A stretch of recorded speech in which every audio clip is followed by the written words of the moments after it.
I know you feel strongly about wins not being a quarterback stat. 100%. As somebody that went 1-5 as a starter, I really, feel you on that one, big time. Hey everybody, what's up? Welcome into another version of the Chop Shop, where we break down what we saw from the previous week in the NFL down to the studs and tell us what it really means. Now, normally, every week I do this with my good friend Mark Schlereth. Mark is away in Alaska right now, so I'm going to the bullpen and bringing in the perfect guy to replace Stink, because we're talking a lot of quarterbacks this week in quarterback play. He was a former NFL quarterback, a dear friend of mine, and a guy I worked with for many, many years at ESPN, and he's still there. The great Tim Hasselbeck is here. What's up, Timmy? What's up, Trey? It's good to be on with you. It's good to replace Stick, too. I feel like we spent a lot of late nights together, like taping re-airs and things like that. So I'm glad to fill in while Stick's away. We're in the Wayback Machine, but pressing forward, I guess is the best way to describe it. And as we press forward, Tim, I think we need to come to the realization that we need to throw out whatever the book was on Lamar Jackson and start rewriting it. Because the knock on him, if there was a knock, was that, look, because of the way the Ravens run their offense and because of Lamar's somewhat limited passing range, that if you get up big on them, that's a problem. And up until last year, he had never overcome the team as a quarterback with him leading them, had never overcome a double-digit deficit. Well, he's already done that twice in primetime games this year. Week 2, they were down 11 to Patrick Mahomes and the Chiefs. They hung on to win that game. They were down 22-3. They were down 19 points in the Monday night game, and Lamar Jackson just went off. I think whatever we thought about Lamar, we have to change what we thought about him.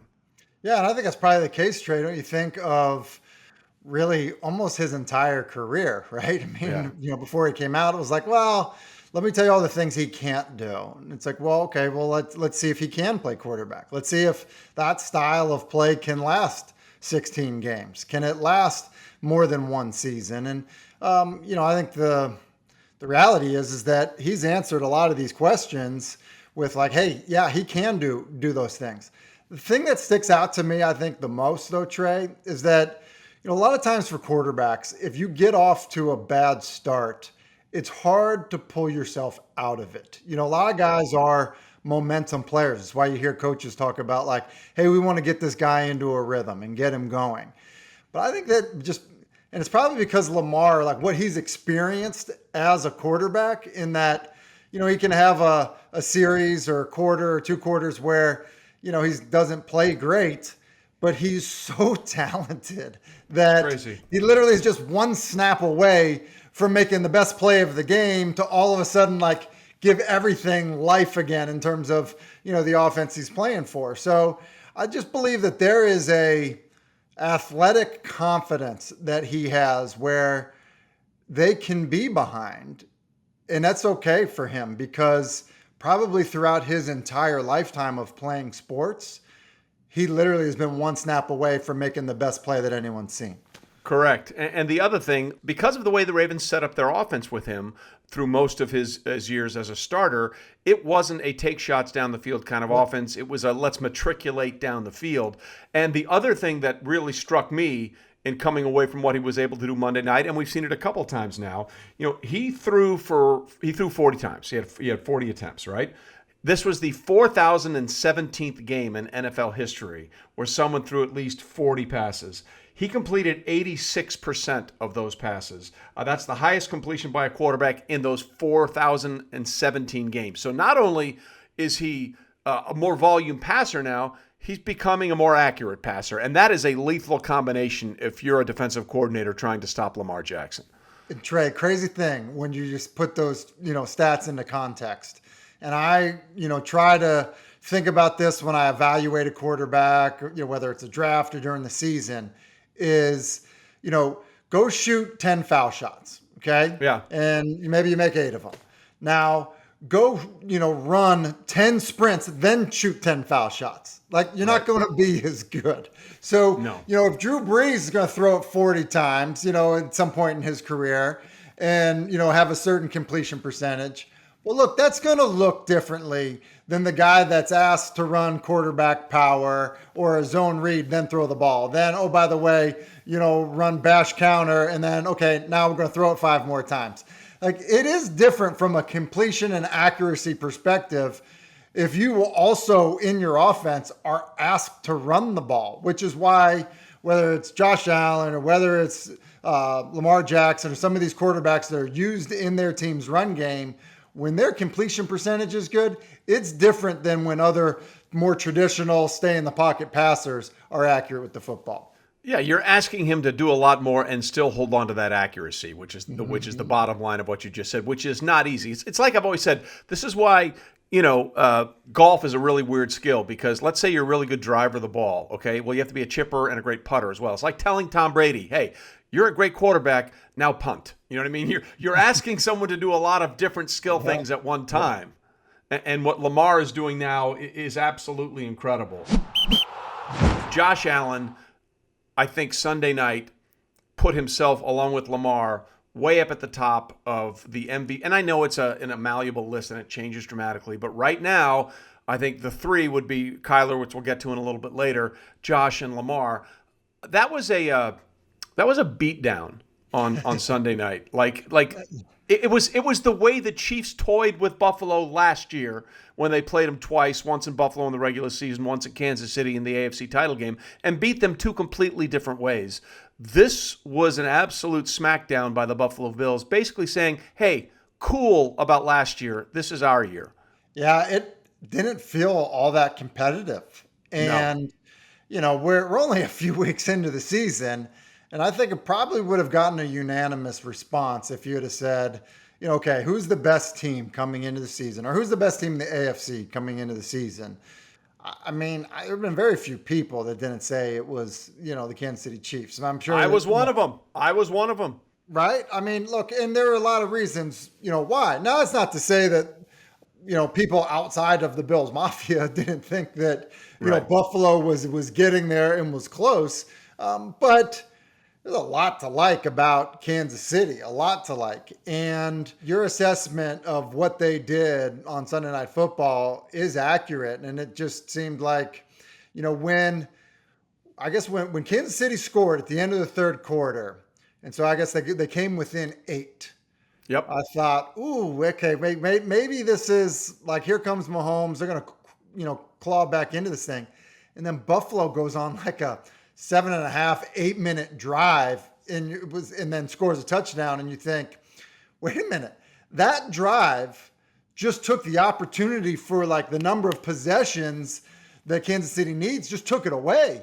And, being able to sustain a drive like that on the road after what happened with the delay at halftime and all of that, you sat there and had to think, it's a pretty impressive team performance. And Josh Allen, talking about some of the same stuff we were just saying about Lamar. You think back to the touchdown Josh Allen rushes in to start the game. I mean, are you kidding me? Like, they run bash counter, which is with their quarterback. That's a Saturday spread offense quarterback run in between the tackles. That is a Lamar Jackson run. And now Buffalo's doing it with a 6'5", 40-pound quarterback. That team is for real, and the quarterback is for real. I had gotten a lot of grief because I was telling a lot of people, look, they're doing things that other Super Bowl champions have done through the first 4 weeks of the season. People are like, oh, who have they played? And I'm like, well, what do you want a good team to do to a bad team? You want them to beat the crap out of them. You want them to beat a good team? Fine. How about we go in Kansas City and stomp on them and win by, 18? Is that enough? I mean, I don't think you can question what the Buffalo Bills are anymore. No, listen, I agree with you. And I think back to this. Think how this started. Before Josh Allen got there, Sean McDermott was, fielding a competitive team with mediocre quarterback play at best. Yep. But they're playing really tough defense. And I think that he kind of cultivated a culture and mentality in the organization. And all of a sudden they got the quarterback, and now all of a sudden it's like, oh yeah, this is working now. Like this is really working. So I do think there were some early seeds planted kind of in the McDermott era that, are paying off in terms of just the mental toughness of that football team. And now, they've got one of the best players in football as their quarterback. Yeah, and as for Kansas City, I think some of their problems are fixable, but some of them are not. Like, I'll give you an example. On the first drive of the game, Mahomes does the Mahomes thing. It's 3rd and 12, and they need to get down to the 5-yard line, otherwise they have to kick a field goal. And he hits Tyreek in the hands. Like, Tyreek makes that catch 99 times out of 100. He drops it. They have to settle for a field goal. So automatically they're trading 3 and down 4 as soon as Josh Allen gets their situation, right? Well, then there's the pick 6 in the second half. That's bounced off a receiver's hands, okay? Mm-hmm. That's not on Mahomes. The Gregory Rousseau interception down by the goal line when they were threatening to make a game of it. That's just an unbelievable play by Gregory Rousseau. Like, the play was there. The back was open in the flat, and I think he was going to walk into the end zone. Rousseau was just an incredible athlete who made a play. So those things are fixable things. The things that are not fixable to me right now for Kansas City are their defensive deficiencies. And someone that you still work with, and I used to work with, Paul Hembekitis, I think summed it up perfectly. In the history of the NFL, there are metrics by what the greatest offense of all time is. One of them is how many yards per play did you get. In the entire 101-year history of the NFL, the best team to ever do that over a season was the Greatest Show on Turf 2000 Rams. They averaged 7 yards a play. Right now, Kansas City is averaging giving up 7.1 yards per play on defense, which is a fancy way of saying everybody is the 2000 Rams against this Chiefs defense. Which is absurd. I saw that as well. It's crazy. It's bad. It's bad. And I agree with you. If you just think about just some of the turnovers that are uncharacteristic of these Chiefs teams, whether Mahomes is aggressive with the football, but he's been really good, protecting it as well. Tyreek Hill has been a really sure-handed receiver. I think Andy Reid has handled guys with fumble issues in the past extremely well, where if a guy does not have a history of being a fumbler, like he's like, look, we're not going to make this a bigger deal than it is. Like, we've scouted this guy. We know how he carries the football. Like, we're going to be fine. And so, I think that, Andy Reid's teams have not been turnover machines. So I think you're on the money about, some of their losses this year, pin right back to, turnovers, giving the football away. Okay. That being said, like what you're saying about their defense is crazy. And I think watching Sunday night, and I did this breakdown on, for SportsCenter after the game, Buffalo throws a check down to Zach Moss. And he runs like 25 yards. Like the linebackers are turning, they're in zone, they're turning to go match. And there's just like a lack of awareness that like you can still check the football down. Like not every pass needs to go to the deep over route. And then I think it's the very next play, they're out of position because they're trying to disguise a coverage with Daniel Sorensen. And then you think back to the touchdown where Sorensen just kind of like stops in coverage. Like he lost his man after like 4 seconds. Yeah. Well, he just like, and one of the things, playing a team with a quarterback that moves around, like you're not done covering a guy when the initial route is run. In fact, at that point, it's kind of like, oh no, now I need to cover tighter because, this is where they get a lot of their big plays. So I think there are elements of that. Look, I want to give Steve Spagnuolo like a chance to like fix it, right? And you go back to that Giants Super Bowl and that first one, Eli's first one in 2000. You're better at years than me. 2042. It was 2007. Super Bowl 42. Okay, so like, remember how bad they were for the first 2 weeks of the season? They were terrible. They almost went 0-3. It was a goal line stand that stopped them from going 0-3 against Washington. Like epically bad. I think it was like it certainly was franchise bad, epically bad through the first two, maybe league wide. But then he fixed it, right? Then he got it, figured out. He's coached a lot of football, knows a lot of football. You would have to think like at some point, and they do have good personnel that. They can just get, they don't have to lead the league defensively, but just get somewhat better. Yeah, give Mahomes and that offense 3 stops a game, and you're probably going to win 90% of those games. there's been a coaching turnover for the Las Vegas Raiders after those emails came out about Jon Gruden. I'm not surprised how quickly this happened, but I will say this, Tim. I find it somewhat interesting, and we're getting sort of conspiratorial here, so bear with me, that this was an investigation that included 650,000 emails regarding the Washington football team, because this is an investigation about the Washington football team and owner Daniel Snyder, and somehow the Gruden emails are the first ones that are leaked, and they're horrific. I won't defend them. I whatever had to happen. I'm with that 100%. But I do find it interesting that that's the only thing that's come out of these 650,000 emails so far.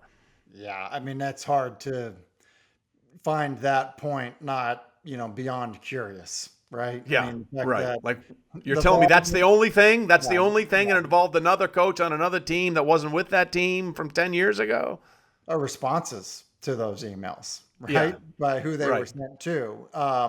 So you're exactly right about that. In fact, I received text messages from people saying, wait, how did these emails from Gruden come up if he didn't work for them? Like they were almost confused of why, it was so centered around Gruden. Obviously it was because of how horrific they were, that absolutely undefendable. Yeah.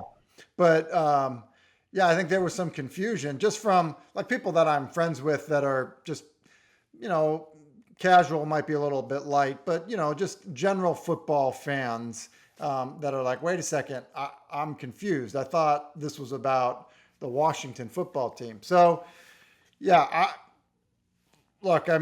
think that, obviously when investigations happen, there's the potential for leaks as the information is gathered, from other people. And clearly it was kind of a fairly slow rollout, from, when this started. I should probably not that slow. So when it started and kind of came around and, probably Trey, and maybe you would agree with this, was only going to intensify, leading up to either Jon Gruden getting fired or resigning. Yeah, absolutely. Look, and again, there's two issues here. Like, to me, these things came out about Gruden, deal with them, fine. But don't tell me in 650,000 emails when all the things we've heard about the Washington football team and all the problems we've had there and all the things that have changed, that's going to be the only thing that you're going to find when you're looking through all these emails. I'm sorry. Don't believe that. Yeah, I mean, like I said, just even the responses to it. And part of why, that probably ends up being, relatively important in my opinion, is that, there's definitely a prevailing feeling. There's an owner involved in this side of it, though. Well, there's an owner involved. And there's probably a prevailing feeling, Trey, that, is understandable that, when people see the Gruden communication, that they say, look, this is pervasive. This is going on all around the league from other people. It'd be hard to tell somebody and feel like, hey, no, that it's not, like, I think what's unfortunate about that is, look, I don't know how everybody communicates. I certainly didn't know that this is how Jon Gruden communicated, but in my communication with people, it's not like that. With your communication with people in the league, I'm sure it's not like that. And so, unfortunately, I think that it just causes like more and more distrust and also a feeling that like this is so prevalent throughout the league. Maybe it is, but like also maybe there are people that are going to be cast in a light that, ends up being unfair as well, just because they think like, this is how all of these teams talk about whether it's Roger Goodell or DeMaurice Smith or a player or a female official or any of that. And, through my experience talking to people involved in the league, it's not. And so, look, that doesn't matter when, we see the way Jon Gruden has communicated. Correct. I think the bottom line is we should expect to see some more of these things coming out. Otherwise, it'll raise a lot more questions. So why don't we leave that there as a pin and wait for more of that to come out? We'll take a quick break. When we come back, we'll talk about some other quarterbacks that are lighting it up. Chop Shop with my guy, Tim Hasselbeck, right after this. It's football season, baby. And you know what that means? It means we're going for two here with the sponsors of this show, Manscaped. Look, Blitzing through hairs has never been easier, and it's time you joined the 2 million men worldwide who trust Manscaped by using code WINGO to get 20% off plus free shipping. It's 3 and out the window for all those other trimmers, and now go tame that Wildcat offense. The world is starting to open up, and the Performance Package 4.0 from Manscaped is here to help you get ready. Inside, you'll find their brand new Lawnmower 4.0 trimmer, Weed Whacker ear and nose hair trimmer, Crop Preserver ball deodorant, Crop Retriever toner, plus 2 free gifts, Performance Boxer Briefs, and the Shed travel bag. The Performance Package 4.0 from Manscaped is the perfect package for your package, and a key for a great grooming and hygiene routine to make sure the boys downstairs are as smooth as Tom Brady in the fourth quarter. The Lawnmower 4.0 has a 7,000 RPM motor and a new multifunction on-off switch that can engage a travel lock and gives you the ability to turn the 4,000 LED spotlight on and off when you need it for that more precise performance. Did I mention this thing's waterproof too? Rain, snow, or sleet are no match for the waterproof power of 4.0. Although if you're doing this in the snow, I have serious questions. Look, there's no 15-yard penalty for this clipping. This package also comes with a Weed Whacker. The Elite Nose and Ear Hair Trimmer is also waterproof and uses a 9,000 RPM motor, powered 360 degrees rotary dual blade system. The trimmer also has proprietary skin-safe technology, which helps prevent nicks, snags, and tugs in those delicate areas. After thinning your footballs, show them some love with Manscaped's liquid formulations. We have an exclusive offer for our audience. Get 20% off plus free shipping with the code WINGO at manscaped.com. Manscaped also threw in 2 free gifts, their Performance Package 4.0, the Manscaped Boxers, and the Shed travel bag. So, get 20% off and free shipping with the code WINGO at manscaped.com. That's 20% off with free shipping at manscaped.com and use the code WINGO. All right, back on a Week 5 Chop Shop with Tim Hasselbeck in for Mark Schlereth, who's out in Alaska right now. We talked a lot at the start of the show about what we saw from Josh Allen and Lamar Jackson. A couple of other quarterbacks have continued their stellar play here through Week 5, including Kyler Murray. Now, this was a kind of a weird game, but Kyler Murray and the Cardinals are 5-0 for the first time since they were the St. Louis Cardinals in 1974. This is a long time. And what we're seeing here, Tim, in my opinion, is the trust that GM Steve Keim put in Cliff Kingsbury's trust in Kyler Murray paying off and putting weapons around him to make him a better football player. Yeah, that's a great point, Trey. I mean, I kind of hadn't thought about that in a while in terms of going back to the decision to draft Murray was really like, yeah, we know what we did last year in the draft, but like we're all in. I hadn't kind of brought myself back to that moment in a while. But you're right. And I think one of the reasons you could kind of come to grips with making that decision kind of year after year and then going Kyler Murray. And I have been saying this, kind of recently, and I truly believe it to be true, is that while we have seen quarterbacks as fast as Kyler Murray in the NFL before, Michael Vick, Lamar Jackson, okay? We've seen guys as fast as Murray before, but we have never seen quarterbacks, okay, that are that fast that are this good in the pocket. And we just got done talking about, how good Lamar was passing the football and all of that. All that to say, Kyler Murray's polish in the pocket from how he came into the league was really, really good. I mean, outstanding. He's a guy that kind of had been groomed to play the position. He's very comfortable playing, inside the design of a play, inside the pocket, does a great job. In some ways, kind of like a Doug Flutie, like way undersized, but as a passer, just still really remarkable on time, finding throwing lanes, being accurate, seeing it, reading it, all of that stuff. I think this is the first time somebody this fast and this good of that natural of a passer. And we're seeing it kind of come together, and I think it's really, really impressive. And, obviously they've gotten him some help. I think Cliff has learned a little bit in terms of how to be a better head coach. Defensively, they're making enough plays. But I think this last weekend was also a really good example of that team kind of getting a bit of an ugly win, which I do believe is important for them. Absolutely. If you can find a way to win when it's not all clicking, that's usually a very good sign. We saw that from Kansas City last year. Good teams find a way to win ugly games, right? And that to me was an ugly game against a rookie quarterback that a lot of people are thinking you guys should really tap dance these guys, and they didn't. But at the end of the day, they found a way to get it done. And it's like a 15. I hate going back to golf, but I will. It's like making a 20 You don't hate footer. going back to golf. No, you love it's going like back to golf. it's like making a 20 footer to save par, and it just keeps you around. You know what I mean? It's like, oh, okay, I didn't lose anything there, so we're good. Like those kind of games can have long-term ramifications for a team like Arizona, who, quite frankly, is literally learning how to win. No, and think about this. Take a team like the Minnesota Vikings. Like they have found ways where it's like, oh my gosh, you're right there. Like that was like the margin was so small and you end up losing that game. Or look, the Chargers, to an extent, if you think back to the, beginning part of the season where you're like, oh my gosh, like how did you let that one go? And then we, get into week 15, 16, 17, and you look back and you're like, remember that one? Like, how bad is that a illegal procedure before the snap ends up, negating a touchdown and costing them the game?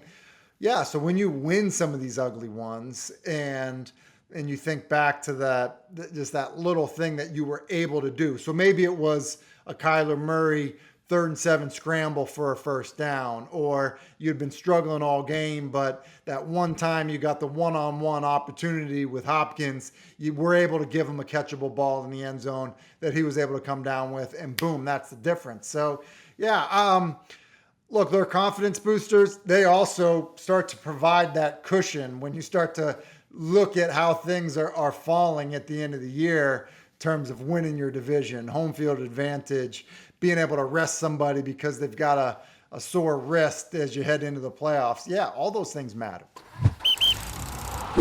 There were so many crazy games, and we could, like, week 5 was nuts. But the Chargers-Browns game was insane. And I just think it was another example of how almost everybody was wrong on Justin Herbert. This kid is doing things that are on an otherworldly level right now. He has more 300-yard passing games, 11 through his first 2 seasons, than the previous record holders, Patrick Mahomes and Dan Marino. That's where we are historically with this kid, okay? Like, that's if the list is you, Dan Marino, and as I call him, Hall of Famer Patrick Mahomes, that's a tremendous list, and that's where this kid is right now, and he's doing it in a different way than most of the rah-rah types, which is the thing that I love about it, because that was supposed to be the knock against him, his introvertedness. Instead of trying to be something he wasn't, he's just going to be like, I'm going to be the best version of myself, and it's going to be good enough. First off, you're right about the list. I'm not a part of those lists. My lists are very different than his list. So here's the funny thing about him. He's on the level when you talk about size and athleticism and ability. He's in the class with 2 other guys, Mahomes and Josh Allen. Boom. When you're talking size, athleticism, ability, that's the list he's with there. And so, it was interesting, like the evaluation of him and his personality and lack of leadership and all of those different things. Where's that fire? Does he care? Some of that stuff. Look, guys are different, man. Some guys are fiery, some guys aren't. Some guys are extroverted, other guys are not. Some guys love all kinds of attention, other guys don't. And I don't think those things really translate to whether or not you're going to be a good quarterback or not. I agree. They don't. And look, I thought in evaluating him coming out of Oregon that it was hard to get a sense of him because of the offense they played in. It was just hard to get a sense. It was like, man, I'm not sure. Like, how does that translate? All that to say, what was clearly obvious is the physical tools were there in spades. Like there was no doubt about it. I mean, I think it was maybe a Rose Bowl run where you looked at it and you're like, wait a second, a guy that size just outran everybody on that defense. Like there were a lot of things to that. I will say this, anytime people talk about, the rah-rah leadership stuff, and I know that you and I have talked about this, Trey, both on and off air. Eli Manning was not a rah-rah guy. Eli Manning, in fact, I got called into Tom Coughlin's office, and he was like, hey, what can we do to get him to talk more? And I'm like, why are you talking to me? Why don't you talk to him about it, But my response to Tom Coughlin was, look, with all of our other personalities, okay, Tiki, Plexico, Shockey, Sean O'Hara, like other guys, yeah, and then on guys on defense. Like, look, the calming presence, I don't know that that's a bad thing for us right now. In fact, that might be really, really good for us that he's not, a hothead and there's not conflict all the time. So, if you think about, Justin Herbert, look, they have other guys that, are more talkative and have, kind of leadership tendencies that are different than his, and that's okay. But, from a ability standpoint, yeah, he's in the elite of the elite. And then there's the other thing that happened in this game, and I want to get your take on it. A lot of people are saying, well, this was another game this year where Baker Mayfield needed to make a play for his team to win, and the Browns and Baker came up short. Like in some way that the loss is a problem for Baker Mayfield and the offense. And I want to get your take on it, but here's why I think that's just boatloads of crap, okay? They scored 42 points. Way to guard your tongue. Okay? They scored 42 points. They had 532 yards, and they had 0 turnovers. But you're now going to tell me this is a Baker problem? Like, what planet are you on? It's not a Baker problem. It's just not a Baker problem. Look, sometimes, there are things out of your control as a quarterback. And look, it. You're right. 42 points. He was really good in the game. They ran tremendous. That wasn't the problem. The problem was giving up 47 points. Like that was. There it is. You're right. Like that's the problem. And I think sometimes you've got to give credit to the other guy because you go, wait a second. They gave up 47 points, and we know that defense is nasty. Like that's a really good defense, and those are very good, really good pass rushers. So, and they hung in there. And really, let's be honest, they should have given up. What was it? They really should have kicked the field goal with no time left, right? They really shouldn't have given up 47, but 43 or 4 or whatever it was. But I have a hard time with that. I mean, listen, I know you feel strongly about quarterback wins not being a quarterback stat. 100%. As somebody that went 1-5 as a starter, I really, really, feel you on that one, big time. So look, that's real. But I think this about Baker, and I, was asked a lot about him going into the game last week. Going into last week, and I can't imagine it's changed because I think they called over 30 runs in that football game. They had called more runs than anyone in the NFL, rushed for more yards in the NFL, and had more rushing touchdowns than anyone in the NFL going into the game last weekend. It's probably not any different now after what they did this past weekend. If you do that, it doesn't mean you're going to win every game, okay? But you're going to be just fine. And truthfully, it's going to help your quarterback play better. And that's why I really think that Baker is going to ride the roller coaster a little bit, or the Romo coaster, as you're well familiar with.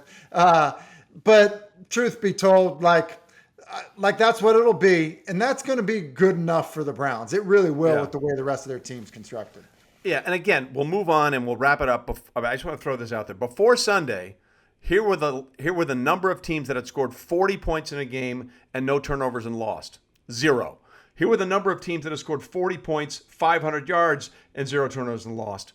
0. Okay, so if you're focusing on the wrong thing, if you have concerns about Baker Mayfield in a game where he and the offense do that. We'll wrap it up with this. It seems like, Tim, every year we have one of those weekends where kickers just suck. And it was clearly this weekend. You said, I'm not on that list. You're on this list. You did a lot of holding in your time, okay? Yes. So yeah. So you know what it's like to be on that special teams unit when the kicker is spitting the bit. I mean, we had 13 missed PATs through week 5. That is the most in the Super Bowl era. We also had 27 total missed kicks, so 14 missed field goals and 13 missed PATs. That was the most in one single weekend since 1986. What is it like when a kicker has missed a couple of kicks out there and they say, go out there and do it again? Like, do you as the holder say, no, this time you got it? Well, let me say this about holders. Like, we're always blaming the kickers. Is it maybe because we got like punters holding instead of backup quarterbacks holding? Like, remember, it used to be the backup quarterback. Like, maybe those guys. Tony Romo ruined that for everybody because he was the backup quarterback. Then he became the starting quarterback, and he still held. And hashtag Seattle AFC. You know. Look, I think that. I mean, I'll tell you what I thought during that Bengals Packers game. Crazy. I was like, I know Aaron loves his boy Mason Crosby. Like, I'm sure those guys have had a bunch of nice dinners together and love hanging out. But I think there was part of Aaron that was like, nah, man, like, we're gonna score a touchdown. Like, that's just where we are right now. Okay, on like fourth and inches, he had missed 4 in the game. I mean, like, what are you doing? I'm kind of like we're good, man. Like, you stay there. We're gonna quarterback sneak this. We're like, until we get inside the 10, like, we're just playing offense. And I will tell you, when I was with the Giants, Kevin Gilbride, we would talk about these. He was the offense coordinator, and we talk about some of these end of game scenarios. And Kevin like had a lot of passion in him. Like, he, you know, when he would talk about things, like, he had strong feelings about things. And, you know, whether we're like looking at a situation that had happened around the league that week, or we were planning ahead for something, he's like, we're not leaving it up to him. He's like, I have seen way too many games lost because we feel cool kicking a 38-yard field goal with some kick. Like, we're not doing that. Like, we're not. And look, I'm not sure that that's the right approach. Like, obviously there are some guys that have won a lot of games kicking game-winning field goals, and that's great. But like, you're asking, like, what is the feeling? Dude, the feeling is this. There are some coaches that are like rolling their eyes, want to throw their headset, looking at the head coach like, really? Like, we're sending this dude out there again? And there are guys on the field being like, especially linemen, being like, let's go for it. Let's run it again, man. Like, what are we doing? Like, we're like, come on, run behind me. Like, they're like, if you're asking what the feeling is, like, that's the feeling. And look, I don't know what's right or what's wrong, but it is, there's a lot of people thinking like, this dude's not making this kick right now. As I tweeted on Sunday, if I've said it once, I've said it 1,000 times. Never give Mason Crosby a third chance to kick a game-winning field goal. Well, listen, Timmy, I appreciate you jumping in this week. Always good to catch up with you, and maybe we'll do this again real soon, okay? All right, sounds. Hey, listen, anytime Stink's out, let me fill in, and look forward to hearing you back on here with Stink soon. See you, man. Perfect. See you, buddy.